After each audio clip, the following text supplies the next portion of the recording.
Bonjour, mon nom est Amélie Marcoux. Bienvenue à cette série éducative qui fait le point sur les meilleures pratiques à adopter lorsque la santé ou la sécurité d'une personne est mise en péril.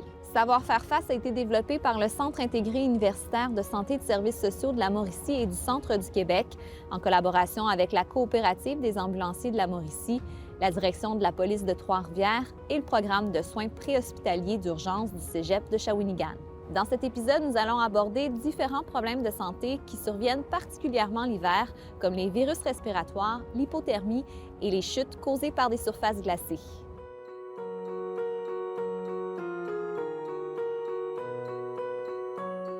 Docteur Langlois, expliquez-nous d'abord, c'est quoi votre rôle à la santé publique? Oui, ben moi, je suis dans l'équipe des maladies infectieuses. Fait que le premier rôle, c'est la surveillance là, des maladies qui sont en émergence, donc un peu partout dans le monde. On surveille à toutes les semaines là, qu'est-ce qui arrive, y a-t-il des nouveaux développements, y a-t-il des nouveaux virus, qu'est-ce qui se passe par exemple avec l'Ebola, est-ce que ça se tient tranquille ou pas. Fait qu'on regarde qu'est-ce qui se passe ailleurs. Après ça, ben, qu'est-ce qui se passe sur notre continent, au Canada et évidemment dans la province. Moi, je suis vraiment dans le volet maladies infectieuses, donc tout ce qui va toucher la santé, mais au niveau prévention des maladies, autant les ITSS, qu'est-ce qu'on peut faire avec ça? Après ça, bien, les virus d'hiver là, qui nous frappent à chaque année, qui compliquent le travail à l'urgence. Donc, qu'est-ce qu'on peut faire pour minimiser l'impact sur les urgences, pour que les autres soignants dans la santé ne soient pas submergés par des maladies qui peuvent être évitées?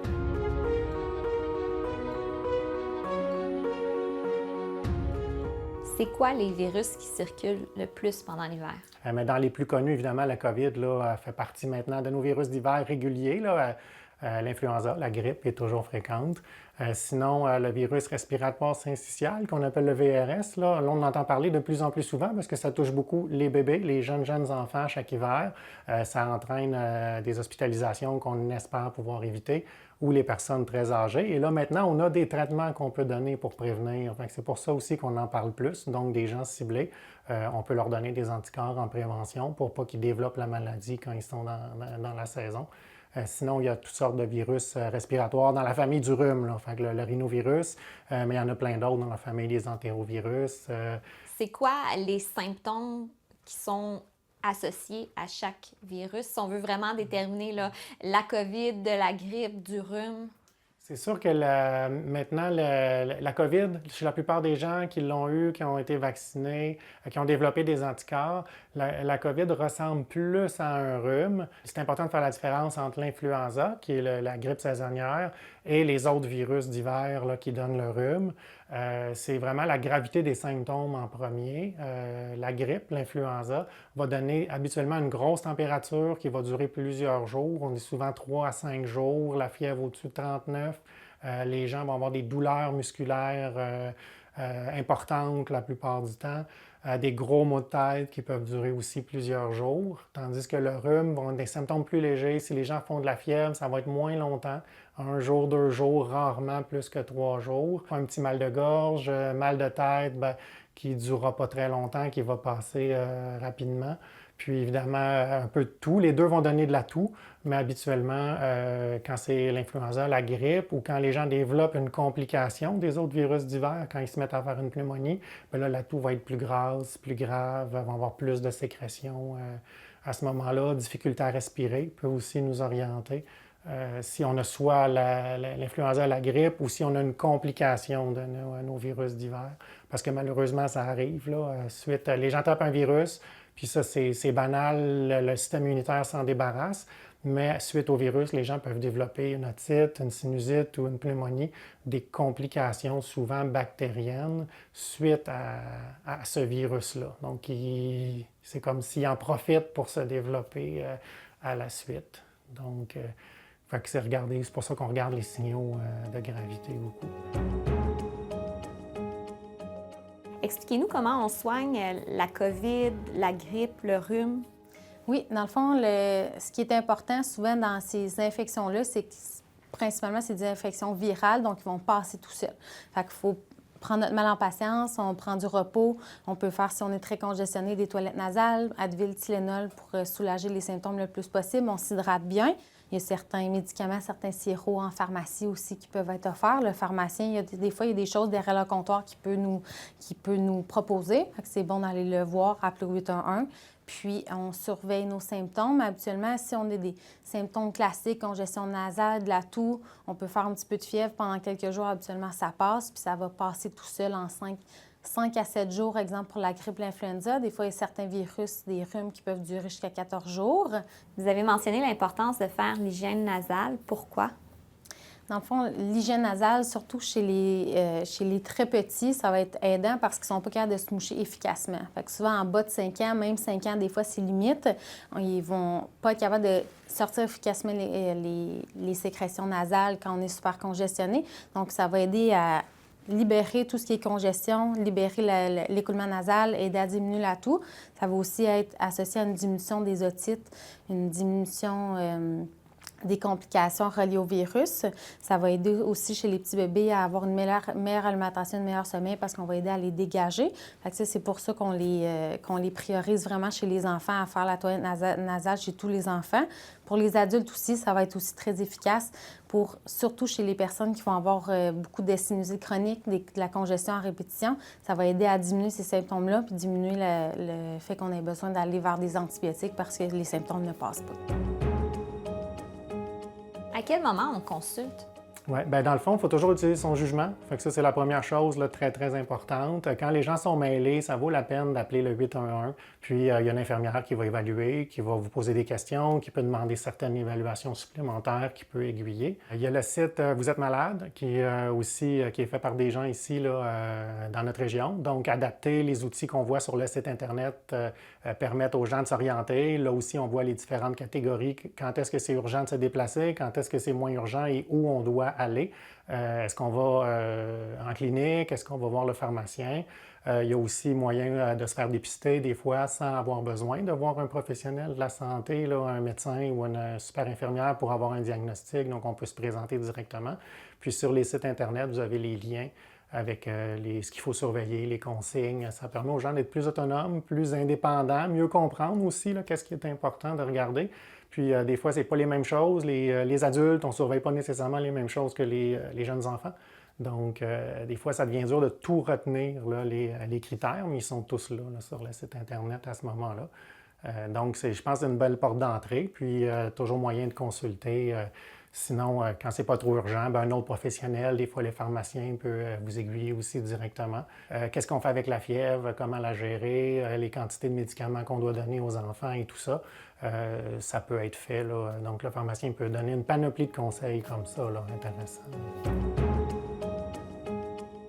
Vous avez mentionné que pour la plupart des virus divers, ça finit par passer tout seul. Donc, à quel moment on consulte un médecin ou vous? Une infirmière? Oui, quand on s'inquiète, dans le fond, quand nos symptômes, si on a une inquiétude, c'est correct d'aller consulter. Souvent, quand les symptômes vont perdurer, qu'on va avoir des symptômes un peu plus d'alarme ou plus inquiétants. Exemple, chez les enfants qui vont être déshydratés, les symptômes de la déshydratation, qu'on va avoir la bouche sèche, il n'y aura plus de larmes, on va avoir pas beaucoup de pipi. Ou de la fièvre qui perdure très intense. Souvent, les enfants, quand il y a un bon état général, on peut attendre 3 jours.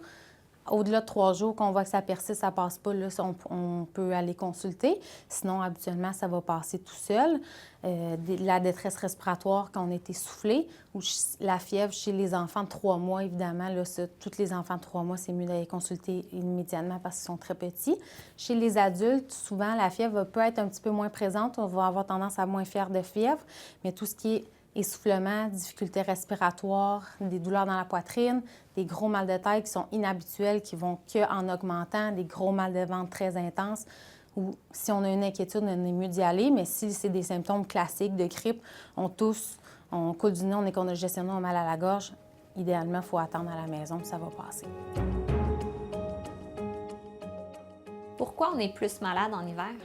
Bien, il y a toutes sortes de théories là-dessus. Là. De façon générale, on est plus proche. On s'entend tous là-dessus. Fait que le fait d'être plus à l'intérieur, donc les virus se propagent plus facilement, plus de gens dans les mêmes pièces, concentration. C'est sûr que les rassemblements, Noël, jour de l'an, c'est la pire idée pour la propagation des virus parce que la plupart du temps, les périodes d'incubation, le temps entre le moment où on l'attrape et on devient contagieux, c'est entre 3 jours et 7 jours dans la plupart des virus là, dont on parle en ce moment.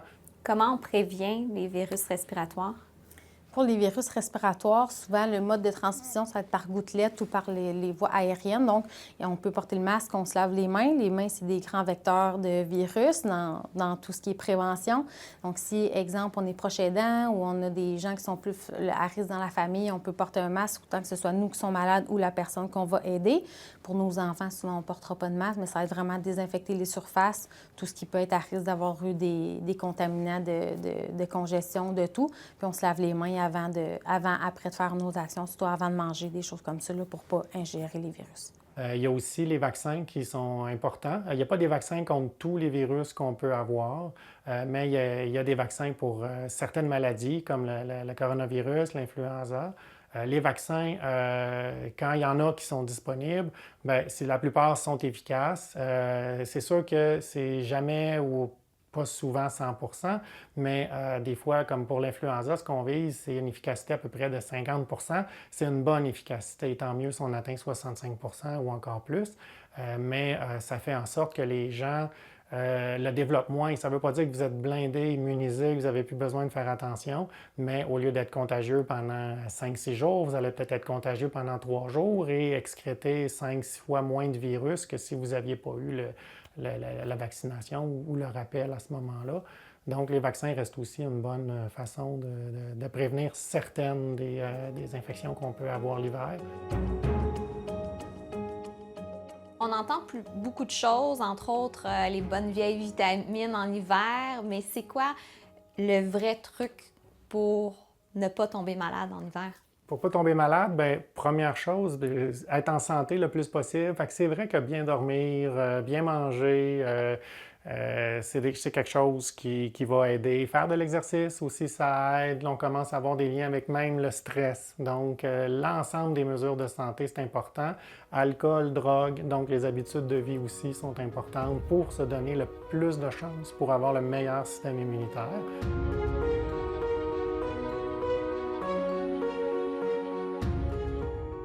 La gastro, c'est souvent ce qu'on ne veut pas entendre. Si on revient, par exemple, la garderie, il y avait un enfant qui était malade, est-ce qu'il y a possibilité de s'en sortir ou dès que la gastro rentre quelque part, c'est sûr qu'on va l'avoir? Il y a possibilité, il y a espoir, mais il faut le faire comme il faut le faire pour vrai. Le lavage des mains, c'est très important, mais ce n'est pas quelques secondes seulement qui va suffire. Le virus peut loger en dessous des ongles, peut loger dans les plis, les creux, donc ça prend vraiment un vrai bon massage vigoureux, puis pas oublier les ongles. Évidemment, à chaque changement de couche, les jeunes enfants, faire très attention parce que vous avez beau vous dire je vais faire attention, je ne me toucherai pas le visage, mais plusieurs fois par minute, les gens ne s'en rendent pas compte, mais vont toucher leurs yeux, leur nez, la bouche, les muqueuses, puis le virus va rentrer par là. Comment on traite la gastro? La gastro, c'est le même principe. C'est un virus. L'important, c'est de rester hydraté parce qu'on a de la diarrhée, on vomit, donc on perd beaucoup d'eau. Il faut prendre beaucoup de repos, on reste hydraté. Si on vomit beaucoup, il faut oublier que les Tylenol, les Advil, ça se fait aussi en suppositoire. Ça peut être une solution quand on vomit beaucoup. Habituellement, 4 à 5 jours, ça va s'améliorer, ça va passer. Vraiment, l'important, c'est de rester hydraté, prendre des solutions de réhydratation, soit à maison, soit en vend dans la pharmacie. Puis, si on va bien, on attend que ça passe. Et à quel moment on consulte pour une gastro? Quand on a des signes de déshydratation, donc exemple, les enfants, ça va être, comme j'ai dit tantôt, les muqueuses qui vont être plus sèches au niveau des yeux, au niveau de la bouche, quand on a une diminution des urines. Souvent, en bas de 4 par 24 heures, ça commence à être pas beaucoup. Les adultes, habituellement, c'est environ 12 heures sans urine. Même chose, les muqueuses sèches. Puis, ou si on a des symptômes sévères, qu'on commence à être essoufflé, on a des mal de ventre très intenses, des vomissements qui n'arrêtent pas. Si on est inquiet, on se dit ça va vraiment pas, c'est mieux d'aller consulter.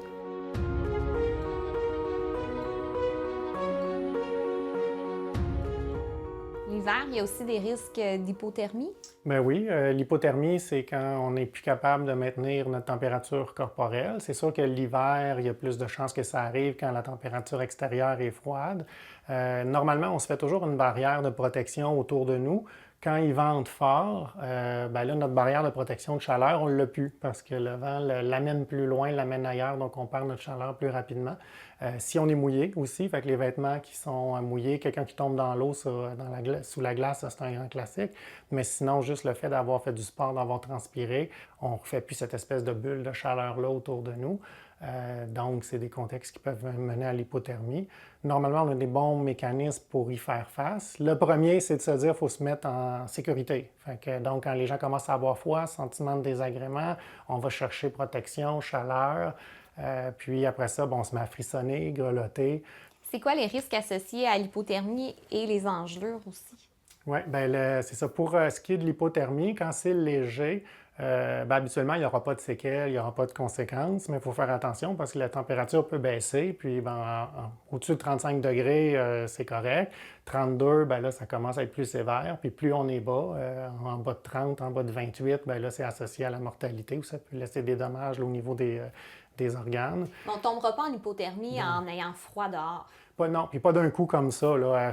Normalement, les gens vont se mettre à grelotter, puis ils vont essayer de reproduire eux-mêmes la chaleur. Par contre, si on reste dehors dans un environnement trop froid, à un moment donné, ce mécanisme-là ne sera pas suffisant pour compenser. Fait que la température va baisser de manière progressive.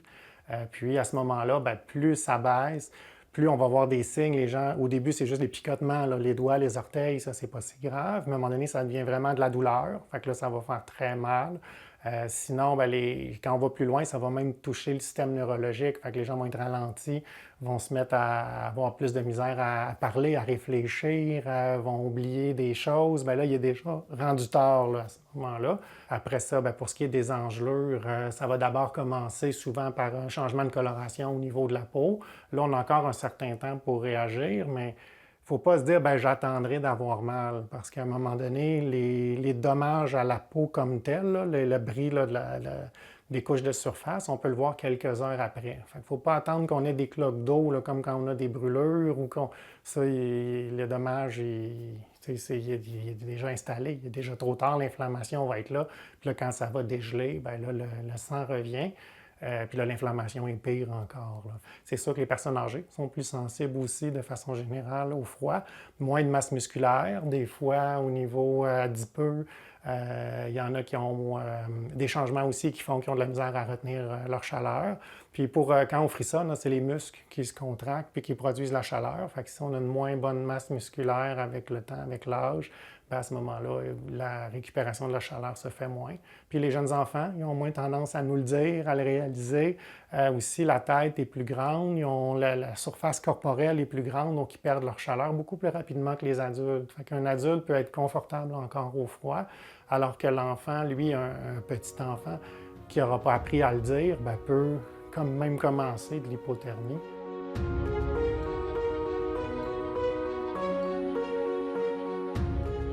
Donc d'abord, j'aimerais savoir, c'est quoi votre rôle au Cégep de Shawinigan?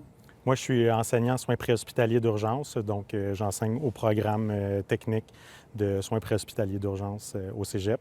Donc, c'est le programme qui permet aux futurs paramédics d'apprendre les rouages du métier. Donc, nous, notre rôle, c'est vraiment de développer leurs compétences pour qu'ils soient en mesure, une fois les 3 ans terminés, de pouvoir agir comme paramédics sur la route là, pour intervenir autant sur des situations d'urgence que non urgentes auprès des patients qui font appel au service préhospitalier d'urgence.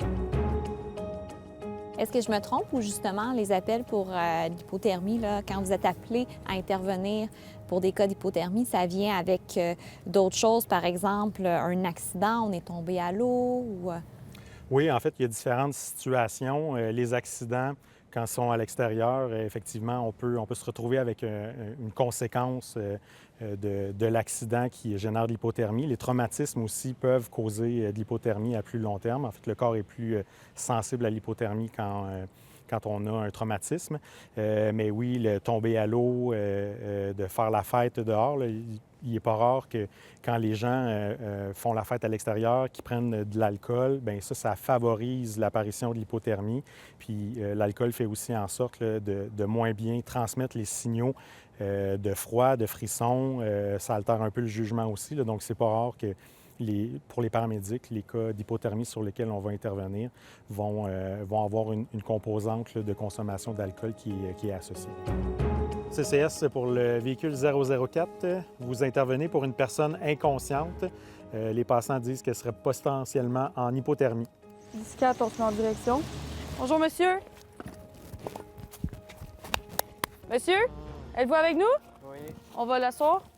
On dépose la couverte. OK. On va y aller doucement. OK. Bonjour, monsieur. Qu'est-ce qui s'est passé? Je sais pas. Vous savez pas? OK. J'ai des extrémités froides. Je vais toucher au thorax. Peux-tu me mettre la SAT, s'il te plaît?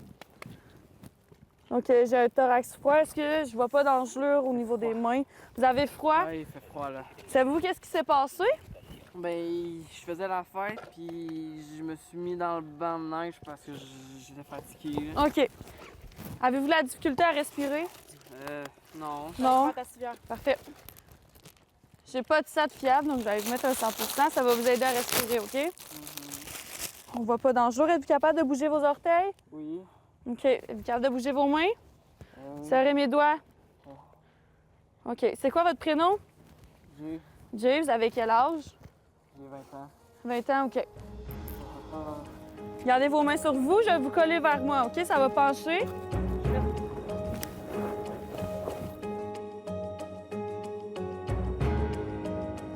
Ça va faire la même chose de l'autre côté. À deux. Un, deux. OK, tourne. À deux. Un, deux. OK. Donc, ce qui est recherché dans un cas d'hypothermie là, sur l'ambulance, on va mettre des couvertes d'urgence, comme on peut voir sur le patient actuellement. Ces couvertes-là ne sont pas nécessairement chaudes, mais ils aident à garder l'humidité et donc diminuer le facteur de refroidissement. Donc, c'est pour ça qu'on vient en mettre une directement sur le patient et une à l'extérieur de la couverture qui est sec. Monte la sueur. Encore. Ouais. C'est bon. Deux. Un, deux. On va se tasser vers toi un peu. Ça marche? Ouais. Dans un contexte réel d'hypothermie également, les paramédics vont s'assurer que les portes de l'ambulance demeurent fermées puis que la température à l'intérieur de l'ambulance soit augmentée minimalement à 24 degrés Celsius là, pour que l'environnement soit chaud, pour qu'on puisse graduellement là, réchauffer le patient. J'ai une température à 33,5. Donc, l'hypothermie est considérée à partir d'une température inférieure à 35 degrés Celsius. Donc, dans ce cas-ci, 33,5, c'est considéré comme une hypothermie qui est modérée, donc qui pourrait être quand même mortelle s'il n'y a pas d'intervention qui est faite. Comment on prévient l'hypothermie? La clé, c'est vraiment de mettre des vêtements appropriés, idéalement qui ne sont pas serrés parce que les vêtements serrés ralentissent la circulation et le fait que la circulation soit ralentie bien, contribue justement à augmenter les engelures ou les facteurs d'hypothermie. Puis d'être alerte aux signaux que le corps envoie, parce qu'il est bien fait pour ça, le corps. Là, il envoie des signaux avant qu'il y ait une problématique plus grave. Donc vraiment, quand on écoute son corps puis on est alerte aux signaux, bien, on peut aller se mettre à l'abri, on peut aller entrer à l'intérieur puis se réchauffer là, pour éviter là, de tomber dans des stades plus avancés d'engelure ou d'hypothermie.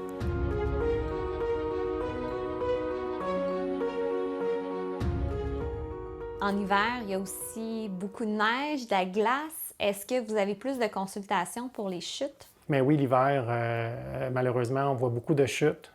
Puis chez les personnes âgées, les fractures de hanche, c'est dramatique, donc à éviter. C'est sûr qu'après une tempête ou quand, surtout le verglas, ça c'est l'ennemi numéro un. Puis les orthopédistes vont vous dire qu'ils travaillent toujours plus les jours ou les lendemains de verglas, malheureusement. Donc c'est important de faire attention. Pas oublier, des fois, c'est ça le pire, c'est quand les gens sont pressés, qu'ils vont dire, ben là, j'aurai pas ma canne ou ah, je vais pas loin, j'ai pas ma marchette, mais c'est pas grave. Par contre, c'est ça, quand les gens sont pressés, c'est là que les gens ont tendance à se blesser souvent. Les escaliers, évidemment, là, mal déglacés, mal déneigés. Fait que là, malheureusement, oui, on voit plus d'accidents. Puis aussi, accident de la route, évidemment. Là, les lendemains de tempête, les gens qui ont pris le fossé, il y en a plein. Fait que on en voit plus, malheureusement. Là, des gens qui consultent, soit sur le coup quand c'est grave, mais sinon, dans les 24 heures, 48 heures après, là, les douleurs sortent. Là, puis là, se mettent à... ils sont allés dans le fossé, mais là, c'est là qu'ils ont découvert 2 jours après qu'ils ont mal à l'épaule, ils ont mal au cou, ils ont mal ailleurs. Puis, fait que oui, faut faire attention. C'est d'autres dangers reliés à l'hiver. Durant l'hiver, c'est quoi le type d'appel que vous recevez le plus souvent? Le plus souvent, ça va être des chutes, souvent, tu sais, là, avec la glace au sol, que les gens n'adaptent pas les chaussures, rien de ça. Fait que ça, on va avoir des chutes, que ce soit sur les trottoirs, en sortant de la maison, dans les escaliers, aussi des accidents sportifs, fait que les gens qui font du ski de fond, du ski alpin, tout le patin aussi. Les accidents d'auto, bien sûr, mais ça, c'est peu importe que ce soit l'hiver ou l'été, c'est des types d'appels qu'on a. À quel moment on vous appelle pour une chute? Une chute, c'est important de nous appeler, dans le fond, quand il va y avoir des signes qui t'apparaissent au niveau de la personne. C'est pas parce qu'il y a la fausse croyance de dire que la personne doit rester au sol ou qu'il y a quelque chose. Si la personne ne présente pas de douleur, puis elle est comme un peu, nous, dans notre jargon, on dit apte, mais que la personne, tu sais, si elle est qui, elle est où et quoi que ce soit, puis il n'y a pas eu de vomissement, de perte de conscience, on peut la soulever, la personne, pour l'aider. Surtout pendant les mois d'hiver, ça peut être dangereux. Il y a des délais d'attente un petit peu des fois avec l'ambulance, au niveau de l'hypothermie. Fait que s'il n'y a pas eu de signes et symptômes avec la personne, pas de douleur, on peut la relever. En cas de doute, on vous appelle quand même? Oui, en cas de doute, que ce soit on suspecte une fracture au niveau de la colonne ou une fracture ailleurs, c'est important de laisser la personne, on la bouge pas, on lui dit de ne pas bouger non plus, puis on appelle le 911.